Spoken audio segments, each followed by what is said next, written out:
Chapter 1. The Prophecy and the Portal. Percy Jackson was no stranger to strange dreams. As a demigod, he'd learned to expect visions filled with cryptic prophecies, terrifying monsters, and gods who never gave a straight answer. But this dream was different. It was heavier, urgent, like the weight of the entire world pressed against his chest. He stood in a forest so dark it seemed to drink the light. The air smelled of pine needles and something sharp, metallic like blood. In the distance, a green light pulsed steadily, like a heartbeat. Then, from the shadows, a voice whispered, not booming like the gods, but soft, chilling, and ancient. The worlds collide, the threads unwind. A storm approaches, dark and blind. The son of water, the child of flame. Together they must face the blame, through forest deep and magic's door. The fate of two worlds rests at war. Percy gasped awake, his heart hammering like he had just run for his life. Sunlight streamed through the windows of cabin 3, painting golden streaks across the floor. Outside, the sounds of Camp Half-Blood waking up laughter, clanking weapons. Hooves on the ground felt strangely out of sync with the weight in his chest. A few hours later, Percy was still shaken when Annabeth Chase dropped into the seat across from him at the dining pavilion. One look at his face, and her eyebrows shot up. "You look like you just fought a hydra. What happened?" Percy poked at his pancakes. "Just another world-ending prophecy." "The usual," Annabeth sighed. "Let me guess. Vague, ominous, and probably involves you nearly dying. Bingo." She leaned forward, gray eyes sharp with concern. "Tell me everything." He recited the prophecy, word for word, and watched as Annabeth's frown deepened. Two worlds colliding. That's bad. Really bad. "Do you have any idea what it means?" "Not a clue," Percy admitted. "But let's be real, I probably don't get to sit this one out." That evening, Percy found himself at the beach, skipping rocks, trying to shake the unease, settling in his bones. The sun bled into the horizon, casting streaks of orange and purple across the waves. Just as he turned to leave, the air in front of him shimmered. A portal formed, swirling with the same eerie green glow from his dream. Every instinct told him to back away. But curiosity and fate had other plans. He took a step forward, and the portal pulled him in. The fall was sudden, violent. Wind roared in his ears, his stomach twisted into knots, and then, impact. The ground met him like a sledgehammer, stealing the breath from his lungs. He groaned, rolling onto his back, vision swimming. When he finally managed to sit up, he realized he was in a forest, but not one like Camp Half-Blood's. This place was darker, denser, as if the trees themselves whispered secrets in a language he couldn't understand. A voice broke through the eerie silence. "Who are you?" Percy turned. Standing a few feet away was a boy, around his age, pointing a stick at him. No, not a stick. A wand. The boy had messy black hair, glasses, and a lightning bolt-shaped scar on his forehead. "Percy Jackson," he said slowly, pushing himself to his feet. The boy didn't lower his wand. "I'm Harry Potter." "What are you doing here?" Percy ran a hand through his hair. Honestly, no idea. 1 minute him at camp, the next him falling through a magical vortex into wherever this is. Harry frowned. "A portal. That's advanced magic." "Not my kind," Percy said, fishing riptide from his pocket. With a click, the pen expanded into a celestial bronze sword. Harry's eyes widened. "Is that a sword?" Percy smirked. "You've got a wand, I've got a sword. Long story." Before Harry could respond, a low growl rumbled through the trees. Percy tensed. He knew that sound. Something moved in the shadows, then stepped into the moonlight. A figure emerged from the darkness. At first glance, she looked human, but the illusion didn't hold. Her hair flickered like fire, her bronze legs gleamed in the dim light, and her eyes burned like embers. Percy tightened his grip on Riptide. "Well, this just keeps getting better." Harry raised his wand. "What is that?" "Imposa," Percy muttered. "Think of her as a vampire, but worse." The creature hissed, her sharp fangs flashing. Harry tightened his stance. "Great, Any advice? Yeah, Percy said, shifting into a battle-ready position. Try not to die. The Impausa lunged. Percy's instincts kicked in. He dodged, rolling to the side as claws slashed through empty air where he'd stood. Dirt scattered as he scrambled back, riptide gleaming under the moonlight. Harry flicked his wand, a bolt of red light shooting toward the monster. But the Impausa was fast. She twisted mid-air, dodging the spell with unnatural grace. Her fiery gaze locked onto Harry. Percy gritted his teeth. Watch it. The Impausa lunged again, this time toward Harry, without thinking. Percy swung riptide in a wide arc, catching the creature across the chest. She shrieked, staggering back, golden ichor dripping from the wound. Harry shouted a spell, sending silver light blasting toward her. The spell struck. The Impausa howled as her form flickered, then exploded into golden dust. Percy exhaled, lowering his sword. Not bad, wizard boy. Harry arched an eyebrow. Not bad yourself. For whatever you are. Percy laughed, but even as the tension eased, he couldn't shake the feeling that this was only the beginning. Harry gestured toward the looming castle in the distance.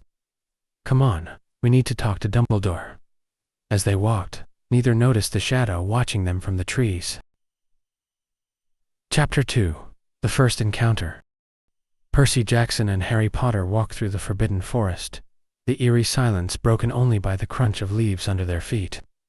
Percy kept riptide in hand, senses sharp, while Harry led the way, his wand glowing like a flashlight. The forest felt too quiet, too watchful, and Percy couldn't shake the feeling they weren't alone. So, Percy said, breaking the silence. This Dumbledore guy. He's like your camp director or something. Harry gave him a puzzled glance. Camp director. Yeah, the person in charge. The one who gives cryptic advice and makes you do all the hard work. Harry snorted. That's actually a decent description. But he's the headmaster of Hogwarts. This is a school, not a camp. Percy raised an eyebrow. A school, in the middle of a creepy forest. Not the best real estate choice. Harry sighed. The forest is off limits. Most students don't come out here. Lucky me, Percy muttered. As the trees thinned out, a castle loomed ahead. It was massive, straight out of a fairy tale, with towers and turrets piercing the sky. Percy half expected a dragon to fly out at any moment. He glanced at Harry. So, what's with the scar? Harry stiffened, fingers brushing his forehead. It's complicated. Percy shrugged. Complicated how? Harry hesitated, then sighed. A dark wizard tried to kill me as a baby. The spell backfired. I got this scar. Percy let out a low whistle. That's hardcore. So, you're like the chosen one or something, Harry groaned. Don't remind me, Percy smirked. Hey, I get it. Being the guy isn't all it's cracked up to be. Harry gave him a sideways look. You too. Something like that, Percy said. More like the world's in trouble. Guess I gotta fix it. For the first time, Harry actually laughed. Percy grinned. Maybe this guy wasn't so bad after all. They reached the massive wooden doors of the castle, stepping inside to a grand entrance hall. The ceiling soared high above, torchlight flickering across polished stone walls. Robed students wandered about, chatting and laughing. Harry gestured around. Welcome to Hogwarts. Percy whistled. Fancy. You guys throw parties in here, Harry smirked. You could say that. Come on, Dumbledore's office is this way. They climbed a moving spiral staircase, which Percy decided was both impressive and slightly terrifying. They reached a stone gargoyle. Harry muttered something, and the statue jumped aside, revealing another staircase. Password, Percy asked. Sherbet lemon. Percy blinked. That's an interesting choice. Dumbledore's office was packed with strange objects like spinning silver gadgets, glowing orbs, even a phoenix perched near the fireplace. Behind a grand desk sat Dumbledore himself, his long silver beard nearly shimmering in the light. His piercing blue eyes twinkled as they stepped inside. Ah, Harry, Dumbledore said warmly. And you must be Percy Jackson. Percy blinked. How do you know my name? Dumbledore smiled. I make it my business to know many things. Please, sit. They took their seats. Dumbledore steepled his fingers, studying Percy. Tell me, Percy, how did you come to be here? Percy exhaled, leaning back slightly. Had a strange dream, fell through a portal, fought a monster. You know, just another Tuesday. Dumbledore's eyes twinkled. An imposa, you say? Fascinating. It seems our worlds are more connected than I realized. Our worlds? Harry asked, looking confused. Dumbledore nodded. Percy is not from our world, Harry. He is a demigod, a half-blood, if you will. His world and ours are colliding, and it seems we have a common enemy. Percy raised an eyebrow. Let me guess. A really powerful, really evil guy who wants to destroy everything. Dumbledore chuckled. Precisely. Though I suspect you are already familiar with such adversaries. You could say that, Percy muttered. Harry looked between them, his brow furrowed. So, what do we do? Dumbledore leaned back in his chair, his expression serious. For now, Percy will stay here at Hogwarts. We must learn more about this threat and how our worlds are connected. Harry, I trust you will help him adjust. Harry nodded, though he still looked a little shell-shocked. Of course, Professor. Excellent, Dumbledore said, clapping his hands together. Then it settled. Percy, welcome to Hogwarts. As they left Dumbledore's office, Harry turned to Percy. So, demigod, huh? What's that like? Percy grinned. Oh, you know. Monsters, gods, near-death experiences. The usual. Harry shook his head, a small smile playing on his lips. This is going to be interesting. You have no idea, Percy said. And as they walked down the moving staircase, Percy couldn't help but feel like this was just the beginning. Something big was coming, and whether he liked it or not, he was right in the middle of it. Chapter 3. Reluctant Allies. After their meeting with Dumbledore, Harry led Percy to the Gryffindor common room. The portrait of the fat lady gave Percy a suspicious look when Harry introduced him, but she let them in after he muttered the password Fortuna Major, which sounded like a spell, but apparently wasn't. Inside the common room was cozy, with plush armchairs, a roaring fireplace, and a bunch of red and gold decorations. A group of students was lounging around, playing some kind of card game that involved way too much shouting. They all stopped and stared when Harry and Percy walked in. Harry, a bushy-haired girl, said, standing up. She looked at Percy like he was a puzzle she needed to solve. Who's this? This is Percy Jackson, Harry said. He's, visiting. Visiting, a red-headed guy repeated, raising an eyebrow. From where? The Forbidden Forest.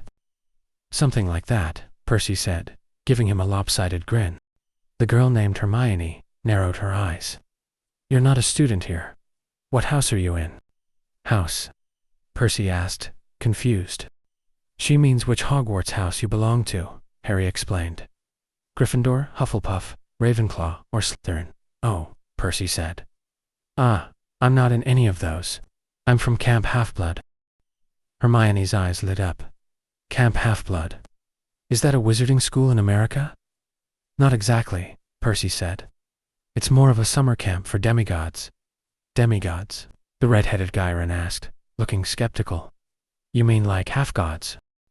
Yeah, Percy said. My dad's Poseidon. There was a moment of silence, and then Ron burst out laughing. Good one, mate. Poseidon, like the Greek god. Percy crossed his arms. Yeah, you know, god of the sea, earthquakes, horses. That Poseidon. Ron stopped laughing when he realized Percy wasn't joking. Wait, you're serious? Dead serious, Percy said. Hermione looked like she was about to faint. This is incredible. The implications of Greek gods existing alongside our magical world, it's revolutionary. Harry cleared his throat. Yeah, so, Percy's going to be staying here for a while. Dumbledore's orders, Ron groaned. Great, another thing to worry about. Relax, Ron, Harry said. Percy's not here to cause trouble. Famous last words, Ron muttered. The next few days were overwhelming. Hogwarts was like nothing Percy had seen before. Moving staircases, talking portraits, and food appearing out of nowhere. Monsters hadn't jumped him yet, but Peeves, the poltergeist, had thrown a bucket of water at him. Percy sent it right back. That got Peeves off his back, but the tension among Harry's friends remained. Ron eyed Percy warily, and Hermione bombarded him with questions. Harry, at least, was friendly, but Percy could tell he was still figuring him out. One afternoon, Percy was alone in the library, pretending to read a book on magical creatures. He wasn't actually paying attention. His mind was stuck on something else. Or rather, someone else. He is thinking about Harry. Percy huffed and shut the book. This was ridiculous. He barely knew the guy, and yet... When suddenly he hears a voice. "Are you avoiding me, Jackson?" Percy looked up to find Harry standing over him, a teasing grin on his face. "You wish, Potter," Percy shot back. Harry smirked, pulling out a chair and sitting across from him. "You looked pretty lost in thought. I was starting to think you were brooding over me." Percy rolled his eyes, but his face felt warm. "Yeah, you caught me. I was just thinking about your tragic hero complex," Harry chuckled. "And here I thought you were the tragic hero." "Nah," Percy said. "I'm more of a reluctant hero. I just keep getting dragged into things." Harry smirked. "Maybe we've got more in common than we thought."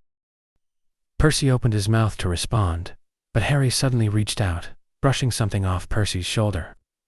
His fingers barely touched him, but Percy felt the warmth all the same. Harry didn't move his hand right away. Their eyes met, and Percy swallowed. There was something teasing in Harry's gaze, but something else too, something softer. "You had dust on you," Harry murmured, voice lower than before. "Right," Percy said, trying to sound normal. Thanks." Harry finally pulled his hand back, but the tension lingered. Percy cleared his throat. "You always this touchy, or am I just special?" Harry smirked.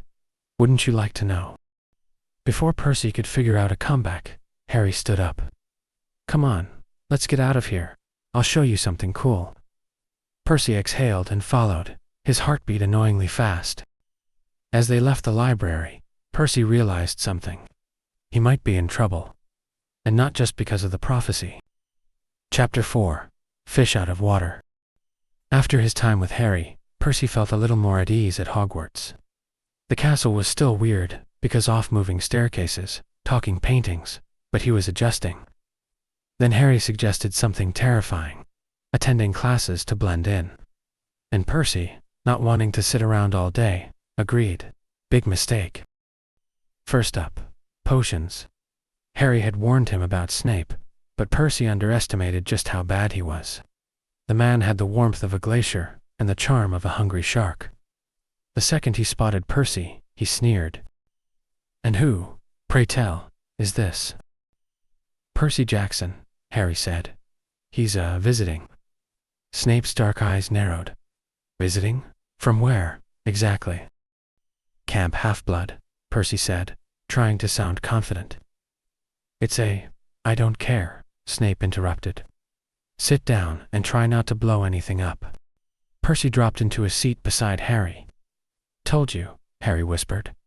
"The lesson was a disaster." Snape spent the whole time criticizing students, mostly Harry. And the potion Percy was supposed to make looked like toxic sludge. Halfway through, Percy's cauldron started smoking. Snape loomed over him like a bat, sneering. "What exactly are you trying to accomplish, Mr. Jackson?" Not blowing anything up," Snape scoffed. "Clearly you failed. 10 points from Gryffindor."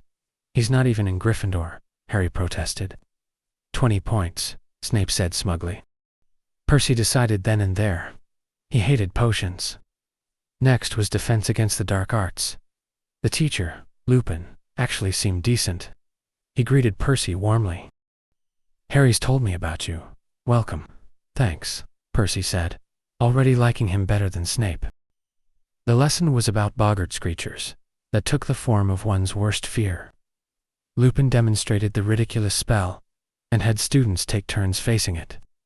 When Harry stepped forward, the boggart became a dementor. He cast the spell successfully, but he looked shaken. Then it was Percy's turn. The boggart shifted into a massive, glowing eye. the same one from his dreams. Percy's breath caught. "Percy," Lupin said gently. "It's not real. Use the spell." Percy gripped Riptide, but before he could react, the eye blinked. The boggart exploded into smoke. "Silence. Sorry," Percy offered. Lupin looked impressed. "Well, that's one way to handle it." After class, Harry pulled Percy aside. "What was that?" Percy shrugged. "What was what?" "The eye. What does it mean?" Percy sighed. "It's complicated. Just some weird dreams. Dreams like visions." "Something like that," Percy admitted. "But don't worry about it. I'll figure it out." Harry didn't look convinced but let it go. "Okay, but if you need help, you know where to find me." Percy felt lighter. "Thanks, Harry." The rest of the day was a blur. Percy struggled in charms and transfiguration. Even Hermione's explanations didn't help much. By dinner, he was exhausted. "So," Ron asked, over their meal, "how was your first day?" "I've had worse," Percy said, loading his plate. "But I think I'll stick to fighting monsters. It's less confusing." Harry laughed. "Give it time, you'll get the hang of it." "Doubtful," Percy muttered, but couldn't help smiling. That night, Percy lay in the spare bed Harry had set up for him. His thoughts kept circling back to the prophecy, the portal, and the eye. It was all connected. He had a bad feeling about what was coming. But for now, he had a place to stay. People who had his back, even if they were wizards. Chapter 5. Jealousy and Friendship. The next few days at Hogwarts were a mix of awkwardness, confusion, and the occasional monster-related panic. Percy was starting to get used to the weirdness, well, sort of. But there was one thing he couldn't quite figure out. Ginny Weasley. Ginny was Ron's younger sister, and she was nice. Really nice. She had this way of smiling that made you feel like you were the only person in the room. She always asked Percy about Camp Half-Blood and his adventures, her eyes shining with curiosity. Then there was Annabeth. One evening, as Percy sat by the fire in the Gryffindor common room, trying to make sense of a charms textbook, Harry walked in, holding something small in bronze. His expression was unreadable. "Percy," Harry said, extending the object. "Someone's trying to contact you." Percy frowned and took the bronze mirror. The surface shimmered on, then Annabeth's face appeared, her gray eyes sharp as ever. "Percy," Annabeth's voice was both relieved and exasperated. "There you are. I've been trying to reach you for days." "Annabeth," Percy said, grinning. "Hey, what's up?" "What's up?" she repeated, raising an eyebrow. "You vanished through a portal without telling anyone, and you ask me what's up." Percy winced. "Yeah, sorry about that. It's been complicated." "Obviously," Annabeth sighed. "Where are you?" "Hogwarts," Percy said. "It's a wizarding school in the UK. Long story." Annabeth rubbed her temple. "Of course it is. Are you okay?" "I'm fine," Percy assured her. "Just trying to figure things out." "How's camp?" "Chaotic, as usual. But we're managing." She hesitated. "Percy, be careful. If the worlds are colliding, this could mean big trouble." "I know," Percy said. "I'll figure it out. Don't worry." Annabeth gave a small smile. "I always worry. Just come back in one piece, okay? I'll do my best," Percy promised. The message faded, leaving Percy holding the now empty mirror. He handed it back to Harry, who studied him with a curious expression. "Who was that?" Harry asked. "Annabeth," Percy said. "She's a friend, from camp." Harry nodded slowly, but there was something in his gaze Percy couldn't quite place. "She seems important to you." "Yeah," Percy admitted. "She is." An odd silence settled between them, before Harry cleared his throat. "So, Ginny was asking about you earlier." Percy blinked. "Ginny, why?" Harry shrugged, but there was a tension in his posture. "I don't know. She just wanted to know how you were settling in." "Oh," Percy said. "Well, tell her I'm fine. Hogwarts is interesting." Harry nodded but didn't reply. Instead, He dropped into a chair across from Percy and stared into the fire, his thoughts seemingly elsewhere. The next morning, Ginny sought Percy out after breakfast. "Hey, want to take a walk?" she asked. Percy hesitated, but curiosity got the better of him. "Sure." They strolled across the castle grounds, in comfortable silence. The crisp autumn air carried the scent of damp earth and distant wood smoke. Finally, Ginny spoke. "So," she said, "Harry tells me you're from a camp for demigods." "Yeah," Percy said. "Camp, Half-Blood.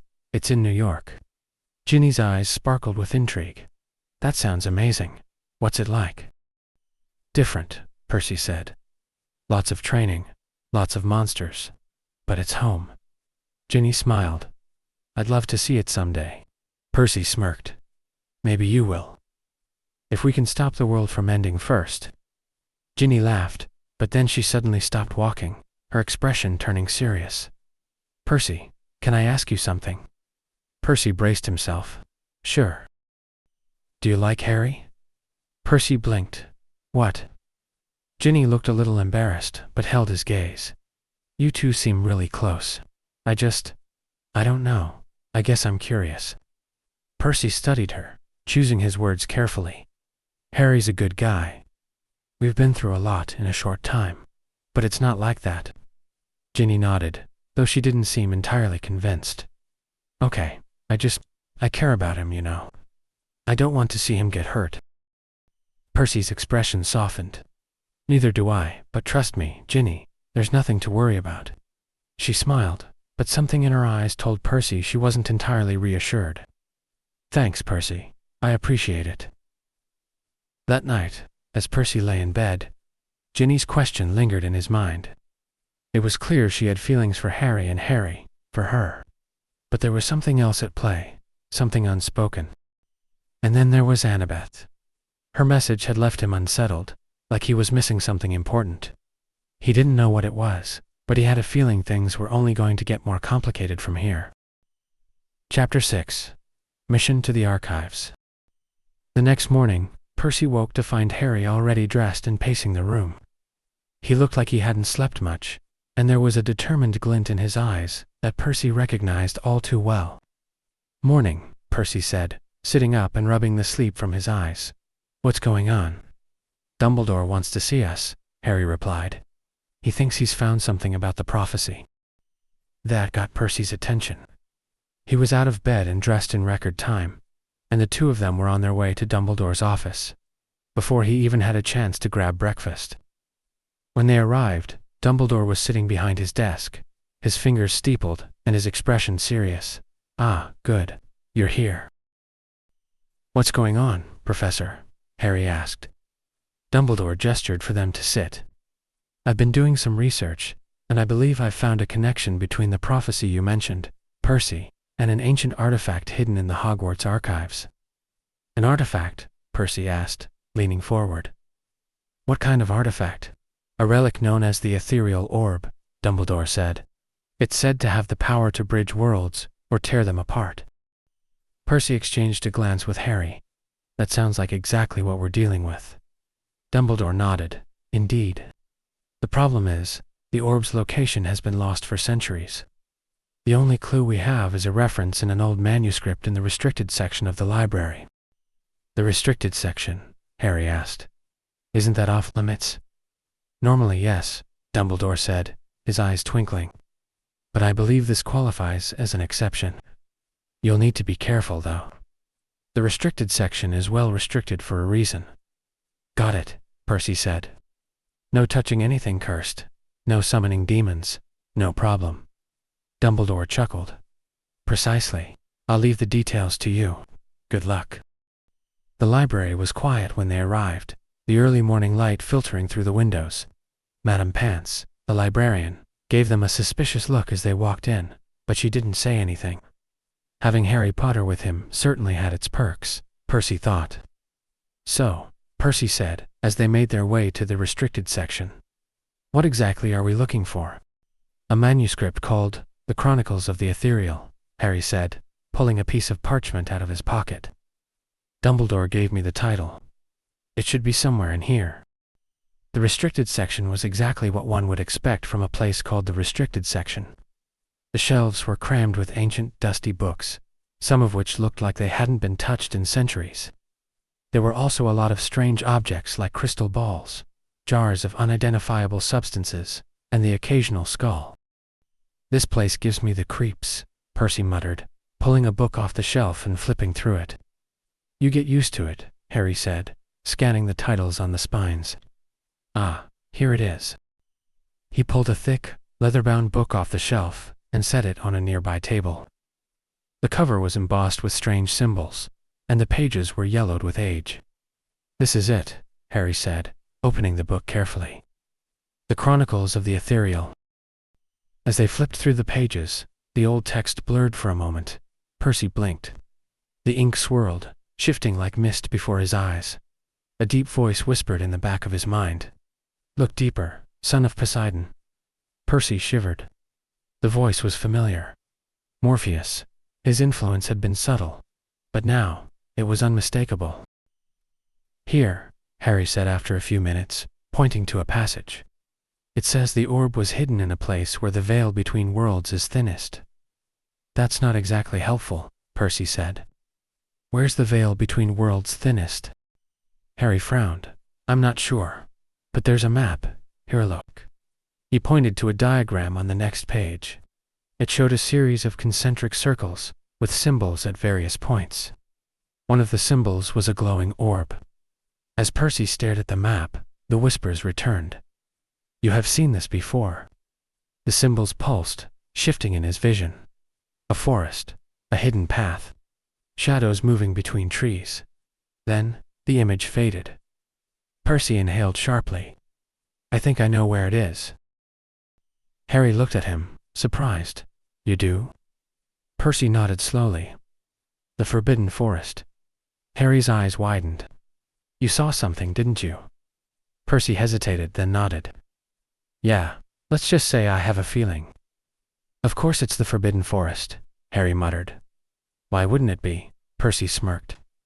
"Where's your sense of adventure?" Harry grinned. "Come on, let's go before I change my mind." As they made their way to the forest, Percy couldn't shake the lingering voice in his head. Morpheus had shown him something, but why? And more importantly, was it a warning or a trap? They reached the edge of the forest and paused. The trees loomed ahead of them, dark and foreboding. Somewhere in there was the ethereal orb, and probably a whole lot of trouble. "Ready?" Harry asked, his wand at the ready. Percy nodded, gripping Riptide. "Let's do this." They stepped into the forest, the shadows closing in around them. Somewhere in the distance, a low growl echoed through the trees. It was going to be a long day. Chapter 7. Campfire Confessions. The Forbidden Forest was even more unsettling the second time around. The trees seemed to close in, their gnarled branches twisting as if trying to reach out and ensnare anyone who dared to enter. The air was thick with the scent of damp earth, and something else, something metallic and sharp. Percy kept Riptide in hand, his senses on high alert. "How far into this death trap do you think the orb is?" he asked, breaking the silence. Harry glanced at the map, his wand casting a dim glow over the parchment. "According to this, it's deep in the forest, near the centaur territory." Percy groaned. "Centaurs, great. Just what we need." Harry smirked. "You've dealt with them before." "A couple of times," Percy replied. "They're not exactly friendly."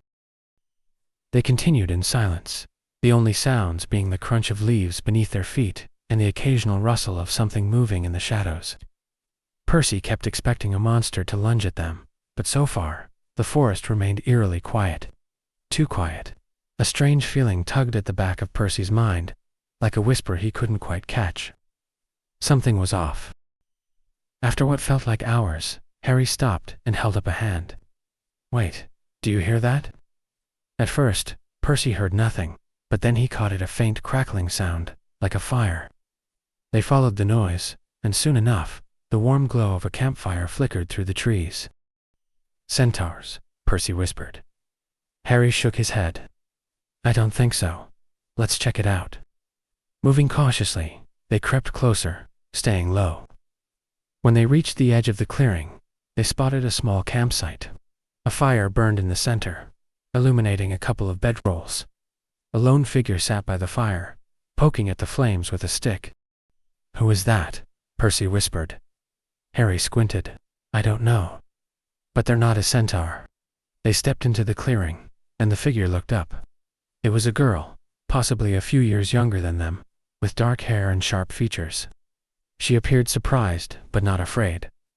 "Who are you?" she asked, standing up. "We could ask you the same thing," Harry said, his wand still raised. The girl crossed her arms. "I'm not the one sneaking up on people in the middle of the forest." Percy lowered Riptide. "Fair point. I'm Percy." "This is Harry. We're looking for something." Rachel studied them before nodding. "I'm Rachel, and if you're looking for the ethereal orb, you're not the only ones." Harry and Percy exchanged a glance. "What do you know about the orb?" Harry asked. Rachel sat back down by the fire, enough to know it's dangerous, and that there are people who will do anything to get their hands on it. Percy sat across from her. "Who are you, exactly?" Rachel shrugged. "Just someone who knows too much. I've been having visions." Percy tensed. Visions. Morpheus' influence nudged at his mind, the dreamlike feeling from earlier returning. "Like prophecies?" Harry asked. "Something like that," Rachel admitted. "I came here to try to stop it." Percy exchanged a look with Harry. They had barely started, and already, things were getting complicated. That night, after forming a plan with Rachel, Percy and Harry found themselves sitting alone by the fire. The flames flickered between them, their warm glow casting long shadows. "This isn't exactly how I thought my year would go," Harry admitted. Percy chuckled. "Yeah, me neither." Harry turned to him, smirking. "You sure? You seem to have a thing for getting caught up in deadly quests." Percy smirked back. "Please, you're one to talk. The boy who lived has a worse track record than me." Harry leaned back, stretching his arms. "True, but at least I don't go looking for trouble." Percy raised an eyebrow. "Says the guy who dragged me into a forbidden forest in the middle of the night." Harry grinned. "All right, fair point." A comfortable silence settled between them before Harry spoke again, voice quieter this time. "Do you ever feel like you're not enough? Like no matter what you do, it's never going to be enough to save everyone?" Percy hesitated before nodding. "All the time." Harry's gaze dropped to the ground. "I lost Sirius last year, and now, I just keep thinking, what if I lose someone else?" Percy reached out, lightly nudging Harry's shoulder. "You're not alone.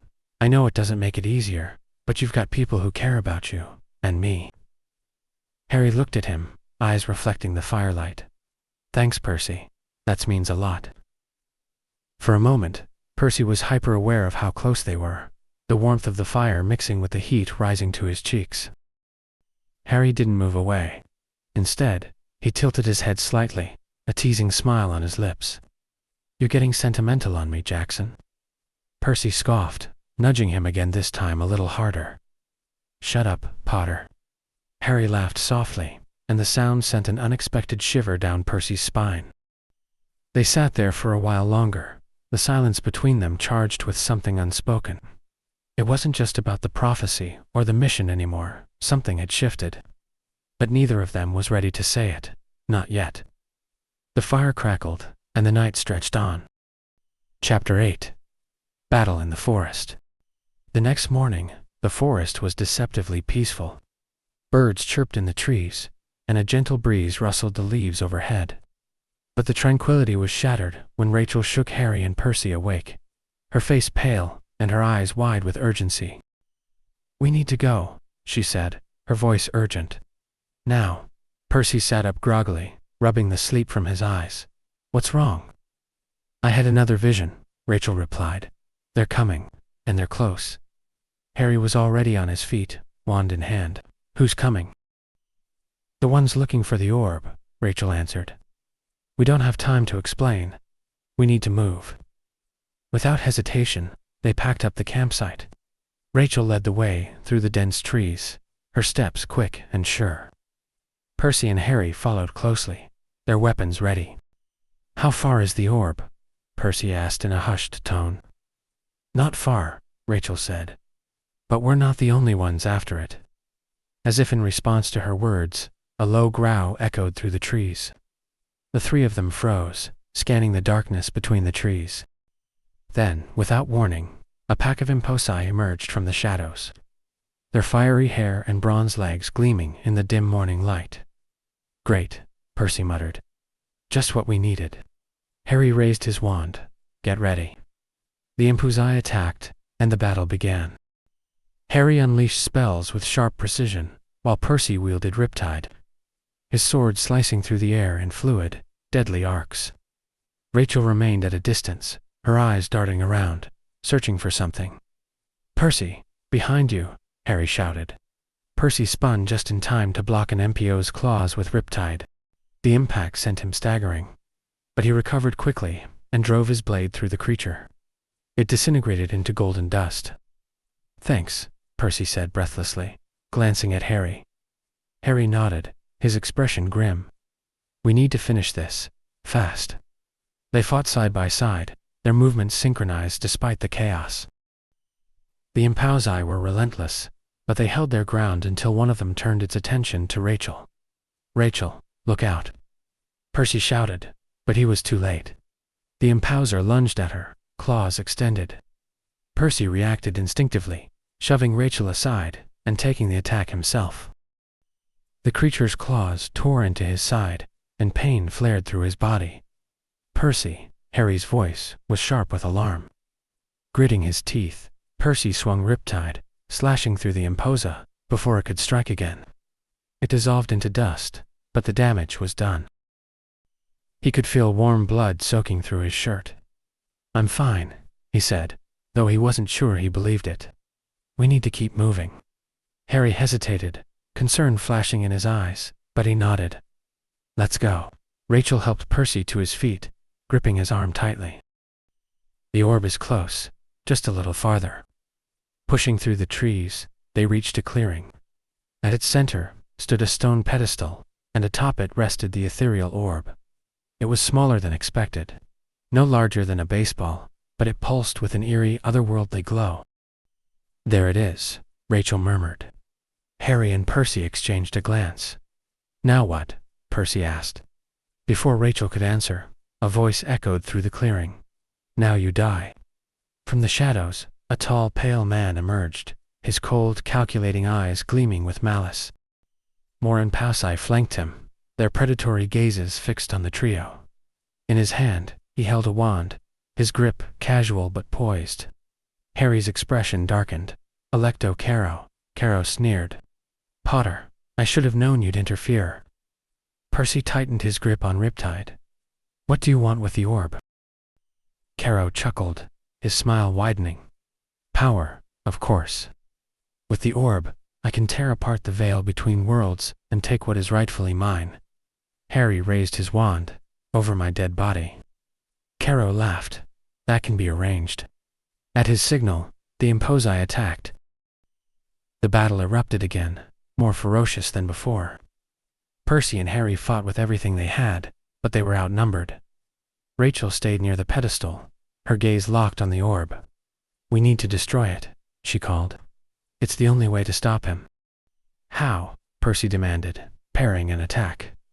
I don't know, Rachel admitted, but we have to try. Harry and Percy exchanged a look.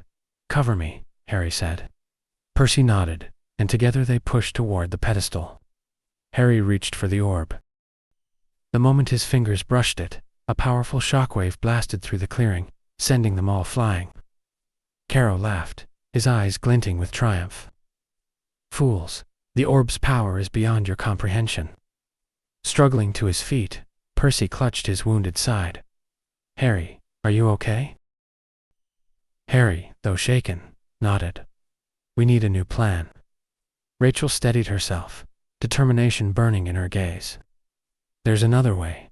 We can use the orb's power against him. How? Percy asked. Rachel met his gaze. Trust me. Just get me close. Without hesitation, Harry and Percy charged toward Caro. Battling through the remaining imposi, they reached the pedestal. Rachel stepped forward, her fingers hovering over the orb. Caro's sneer faltered. "You're too late, girl." Rachel ignored him. She touched the orb, and its glow intensified. The energy surged outward, engulfing the clearing in a powerful explosion. When the light faded, Caro and the Impausi were gone. Panting, Percy staggered and caught himself against the pedestal. "Did we just win?" Rachel exhaled shakily. For now, Harry surveyed the clearing, wand still raised. "Let's hope it stays that way." Chapter 9. The Yule Ball Announcement. The aftermath of the battle in the forest left Percy, Harry, and Rachel utterly exhausted. Percy's side throbbed from the Impausi's claws, and Harry looked as though he hadn't slept in days. Rachel, though physically unharmed, remained uncharacteristically quiet, her eyes distant as if still processing the events that had transpired. Upon their return to Hogwarts, the weight of the orb's destruction lingered over them. Dumbledore awaited them in his office, his expression a mixture of relief and concern. "You've done well," he said, his blue eyes twinkling. "But the danger is far from over. The orb's destruction has only delayed the inevitable. We must remain vigilant." Not exactly the reassurance any of them had hoped for. The following days blurred into a whirlwind of classes, restless nights, and occasional monster attacks. Hogwarts felt less like a magical school and more like a war zone. Yet, despite the looming dangers, there was one topic that seemed to dominate every conversation in the castle: the Yule Ball. Percy winced as he peeled off his shirt in the dormitory's bathroom, exposing a deep scratch running along his ribs. The mirror reflected the damage. The wound was mostly healed thanks to ambrosia, but it still stung. He grabbed a damp cloth and started dabbing at it, hissing softly at the contact. "You're absolutely hopeless at that," Harry's voice drawled from behind, laced with amusement. Percy jolted slightly, turning just in time to see Harry leaning casually against the doorway, shirtless. Droplets of water still clung to his toned chest, trailing down the defined ridges of his abdomen. A white towel sat precariously low on his hips, teasingly loose. Percy willed himself not to stare. He really did. But his traitorous gaze wandered, skimming over the sharp cut of Harry's collarbone, down to the subtle dip of his abs, lingering at the unmistakable outline beneath the towel. His throat went dry. He snapped his head away, heat creeping up his neck. Harry smirked, seemingly unaware of the effect he was having. "Here, let me help," he offered, stepping closer. Percy felt himself freeze as Harry knelt beside him, taking the cloth from his hand. He dabbed gently at the wound, his fingers brushing against Percy's skin. The warmth of his touch sent an unexpected shiver down Percy's spine. "You're tense," Harry noted, his breath ghosting over Percy's shoulder. "I wonder why," Percy muttered, trying to ignore how close they were. Harry chuckled and continued cleaning the wound. Percy, in an effort to distract himself, focused on something else, anything else. Unfortunately, his eyes landed on the droplets of water trailing from Harry's damp hair down his neck, past his chest, and oh. Percy swallowed hard as he noticed Harry's pink nipples, still slightly damp, tightening against the cool air. His gaze flickered lower, where a stray droplet slid down Harry's abs, vanishing beneath the edge of the towel, and then, the towel slipped. "Whoa," Harry yelped, fumbling to snatch the towel and secure it back around his waist. He let out a breathless laugh, completely unbothered. That was close. Percy's brain short-circuited, because for a split second long enough to be burned into his memory, he saw everything. The sharp cut of Harry's hip bones, the trail of dark hair disappearing below his navel, and just beneath that, his throat went dry. Nope, absolutely not. He ripped his gaze away, but the image was already seared into his mind, refusing to let go. Percy's face went up in flames. He whipped his head around so fast, he almost gave himself whiplash. "Dude, put some clothes on." Harry just chuckled, completely unfazed. "Relax, it's just skin." He adjusted the towel around his waist, smirking. "What? Never seen a naked guy before?" Percy clenched his jaw. Never mind. No way was he finishing that sentence. Harry raised an eyebrow, clearly intrigued, but didn't push. Instead, he leaned against the counter, arms crossed, that familiar, teasing glint in his eyes. Anyway, about the Yule ball, he began casually. Percy nearly groaned. Don't tell me you're excited about it. Harry shrugged. I mean, it could be fun. Percy scoffed, dressing up and awkwardly standing around. Sounds like a blast. That's why you should come, Harry said.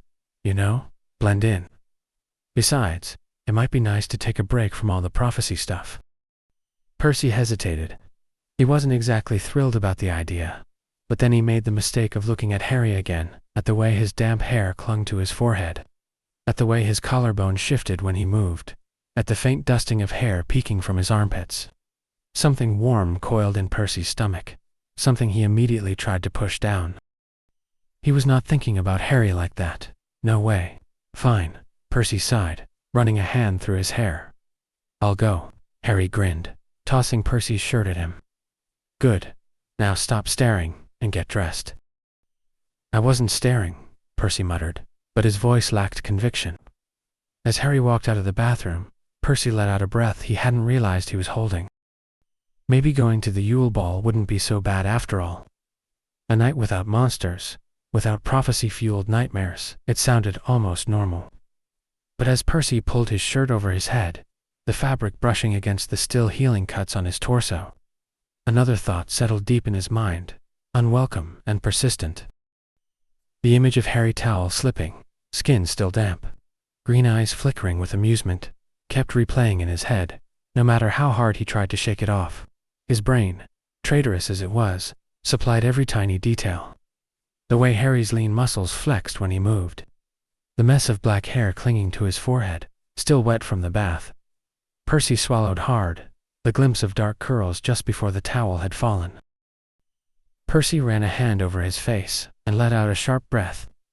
What was wrong with him? Harry had only asked if he was going. That was it, nothing more. It wasn't like he had actually invited Percy to be his date. And yet, as Percy sat on the edge of his bed, staring at the cold stone wall, the thought wouldn't leave him. A tiny, ridiculous part of him lingered on the idea. He tried to push it away, but it kept creeping back. Did he actually want Harry to ask him? Chapter 10. Training and Temptation. The remnants of their battle in the Forbidden Forest still lingered in Percy's mind, the scorched earth, the unsettling whispers in the wind, and the lingering presence of something unseen.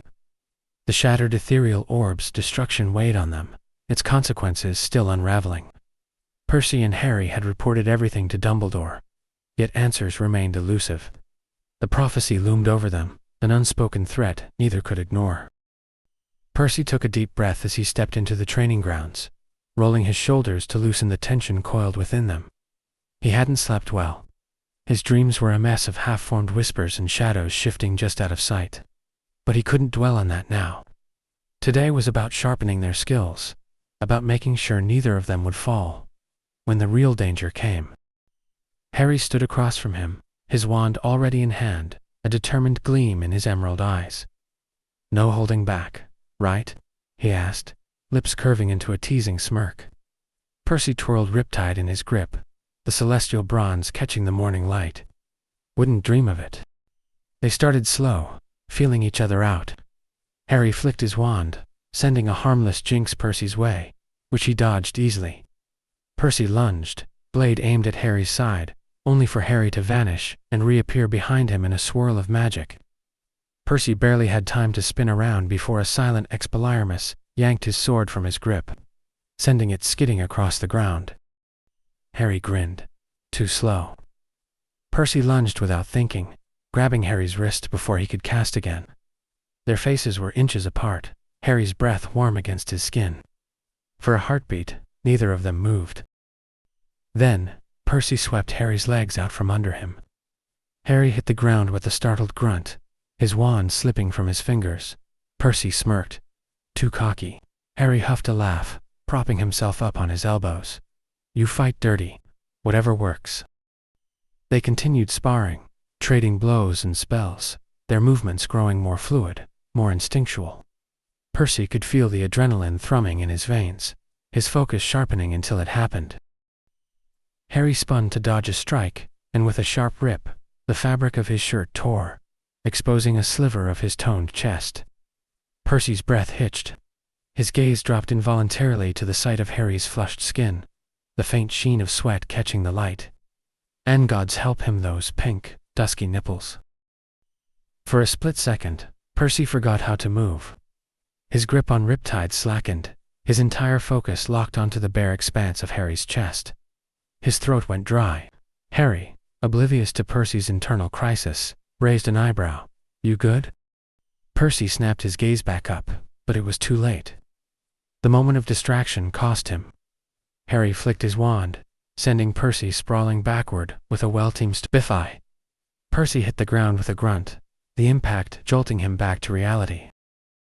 Harry loomed over him, offering a hand. "Didn't think you'd get flustered that easily." Percy scowled, ignoring the warmth creeping up his neck as he took Harry's hand. "Shut up." Harry just laughed, his eyes twinkling with amusement. "We should probably call it a day before you start swooning." "Keep talking, Potter, and I'll make sure you lose your pants next time," Percy muttered, voice low and threatening but not entirely serious. Harry smirked, stepping closer, his emerald eyes gleaming with mischief. "Promises, promises." His tone was teasing, but there was a challenge beneath it, daring Percy to follow through. Percy's grip tightened around his sword. His irritation wavered, replaced by something else, something dangerously close to amusement. Despite himself, a small, reluctant smile pulled at his lips. The moment lingered, charged and unspoken, before reality settled back in. They gathered their things, the adrenaline of their sparring session fading, but just as Percy reached for his cloak, an unexpected chill slithered down his spine. It was subtle, a whisper of unease, a fleeting sensation that something, someone, was watching. Far away, in the shifting realm of dreams, Morpheus smiled,